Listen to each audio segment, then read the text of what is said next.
السلام عليكم على أحلى عيلة وعلى أحلى صحاب. معاكم توتة البهشيني من مطبخي حل الضغط، وده اسم قناتي. هقدم لكم بإذن الله تعالى أحلى وأطعم الوصفات من مشوي ومحمر ومعجنات وعصاير وكل أنواع البسكويت. هنعمل معاكم كده شوية جبن حلوين جدا في البيت. هنعمل معاكم الزبادي البلدي والزبادي اللي بالفواكه اللي كل ولادنا بيحبوا يشتروه من بره. هنوفر شوية كمان ونروح نعمل شوية سندوتشات حلوين، سواء كانت سندوتشات بلدي أو شرقي. هنعمل معاكم كده كمان المكرونة اللي بالوايت صوص، الكشري، كل أنواع المكرونات. هنعمل معاكم شوية دونتس حلوين اللي ولادنا بيحبوهم بكل أشكالهم وبكل حركاتهم. بتمنى كل الوصفات تعجبكم وتكون خفيفة على قلبكم.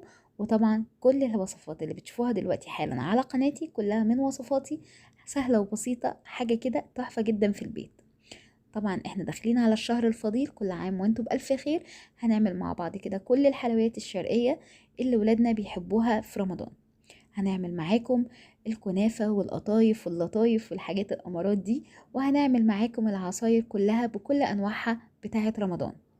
ومش هننسى طبعا كمان الكنافة اللي بالمانجا اللي مجننة كل ولادنا. بتمنى كل الوصفات تعجبكم وتكون خفيفة على قلبكم.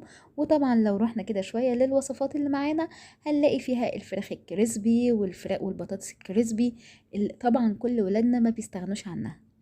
يا رب يا رب تدعموني دايما بلايك وشير وسبسكرايب للقناة عشان يوصلك كل جديد، وكومنت ظريف كده منكم عشان ده اللي بيرفع ليا الفيديو. بتمنى كل الوصفات تكون سهلة وبسيطة على قناتي على حل الضغط، ودايما تفضلوا متابعيني يا أحلى جيش في الدنيا. هسيبكم دلوقتي مع كل الوصفات تشوفوها.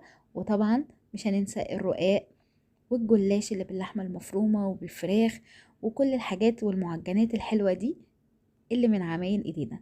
بتمنى كل الوصفات تعجبكم.